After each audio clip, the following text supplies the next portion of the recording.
ظفر بھائی السلام علیکم۔ وعلیکم السلام فرقان بھائی۔ ظفر بھائی اور کیسے ہیں؟ اللہ تعالیٰ کا لاکھ لاکھ شکر ہے۔ کل آپ کے گھر بہت سے لوگ جمع تھے، کیا کل کوئی فنکشن تھا؟ جی ہاں، کل ہمارے گھر محفل میلاد مصطفیٰ صلی اللہ علیہ وآلہ وسلم تھی۔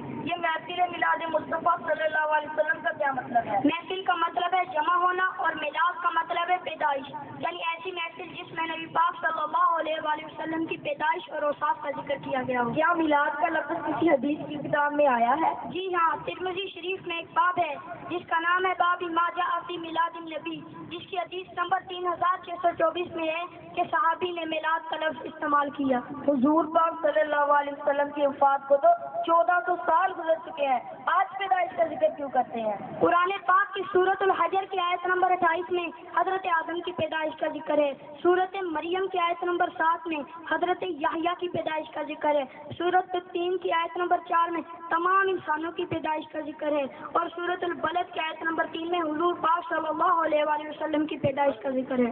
پیدائش کا ذکر کرنے سے کیا ملتا ہے؟ ان ہستیوں کا جب ذکر قرآن پاک میں ہوتا ہے تو ہر حروف کے بدلے 10 نیکیاں ملتی ہیں۔ کیا حضور پاک صلی اللہ علیہ وسلم نے خود بھی اپنی پیدائش کا ذکر فرمایا؟ جی ہاں، مسلم شریف جلد نمبر 1 صفحہ نمبر 368 پر ہے کہ حضور پاک صلی اللہ علیہ وآلہ وسلم ہر پیر کو روزہ رکھتے تھے۔ صحابہ نے وجہ پوچھی تو آپ نے فرمایا کہ اس دن میری پیدائش ہوئی تھی۔ تم تو حضور پاک صلی اللہ علیہ وسلم کی پیدائش کا ذکر بڑے اہتمام سے کرتے ہو، کیا حضور پاک صلی اللہ علیہ وسلم نے خود بھی اپنی پیدائش کا ذکر بڑے اہتمام سے کیا؟ جی ہاں، ترمذی شریف کی حدیث نمبر 3532 میں ہے کہ حضور پاک صلی اللہ علیہ وآلہ وسلم نے منبر پر تشریف فرما ہو کر اپنی پیدائش کا ذکر فرمایا۔ کہ آپ صلی اللہ علیہ وسلم نے صحابہ کرام کی مجلس میں اپنی پیدائش کا ذکر سنا؟ جی ہاں، بخاری شریف کی حدیث نمبر 3910 میں ہے کہ حضور پاک صلی اللہ علیہ وآلہ وسلم اور صحابہ کے درمیان حضرت حسان نے نعت پڑھی جس میں آپ صلی اللہ علیہ وآلہ وسلم کی پیدائش کا ذکر تھا۔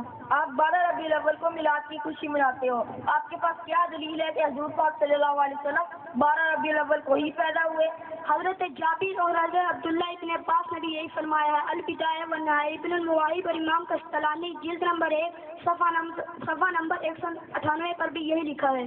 تم اس دن خوشی کرتے ہو، وفات کا دن بھی تو ہے۔ قرآن پاک کی سورۃ مریم کی آیت نمبر 15 میں ہے کہ پیغمبر کے وصال کا دن بھی یوم سلامتی ہے اور پیغمبر کے پیدائش کا دن بھی یوم سلامتی ہے۔ اگر آپ کو ایک مثال دیتا ہوں کہ حضرت آدم جو جمعہ کے دن ہی پیدا ہوئے اور جمعہ کے دن ہی آپ کو وفات ہوئی، جبکہ اللہ تعالیٰ نے تو جمعہ کے دن کو عید کا دن قرار دیا گیا ہے۔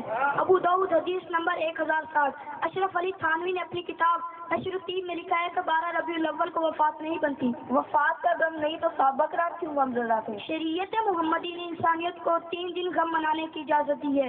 بیوہ عورت 4 ماہ 10 دن تک غم منا سکتی ہے، اور 1400 سال کے بعد غم کی بات کرنا شریعت کے خلاف ورزی ہے۔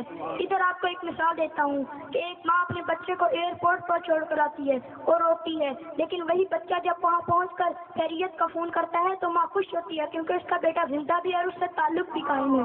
حضور پاک صلی اللہ علیہ وسلم تو مدینہ میں زندہ ہے اور تم پاکستان میں خوشی کرتے ہو۔ اگر آپ کے بھائی یا والد سعودی عرب میں ہو تو آپ کو ان کی زندگی کے بارے میں سن کر خوشی ہوگی یا غمی؟ مجھے یقیناً خوشی ہوگی۔ اگر آپ کے بھائی یا والد سعودی عرب میں رہتے ہیں تو آپ کو ان کی زندگی کے بارے میں سن کر خوشی ہوگی، تو ہم غم کس بات کا کریں؟ ہمیں تو بتایا گیا کہ محفل میں جو کچھ ہوتا سب بدعت ہے۔ محفل میں قرآن پاک کی تلاوت، سرکار علیہ الصلوۃ والسلام کے اوصاف اور نعتیں پڑھی جاتی ہیں، یہ سب بدعت نہیں بلکہ سنت مصطفیٰ بھی اور سنت صحابہ بھی۔ ہمیں تو بتایا گیا کہ صرف نماز پڑھو یہی کافی ہے۔ ذکر مصطفیٰ کے بغیر نہ اذان مکمل ہوتی ہے، نہ نماز مکمل ہوتی ہے، نہ کلمہ مکمل ہوتا ہے، نہ قیامت کا حساب مکمل ہوتا ہے اور نہ قبر کے سوال مکمل ہوتے ہیں۔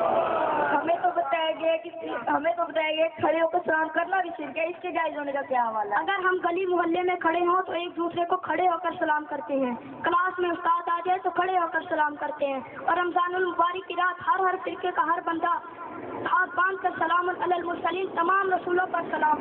جو سلام نماز کمزور نہیں کر سکتا وہ سلام عقیدہ کیسے کمزور کر سکتا؟ کیا صحابہ کرام نے کبھی نعتیں پڑھی؟ جی ہاں، شیخ الاسلام پروفیسر ڈاکٹر محمد طاہر القادری نے اپنی کتاب میلاد النبی میں 34 نعتیں صحابہ کے نام لکھے۔ مجھے ان میں سے کچھ کے نام بتا دو۔ حضرت حسان بن ثابت، حضرت عائشہ صدیقہ، حضرت قابل زہیر، حضرت عباس اور حضرت نابغہ جادی۔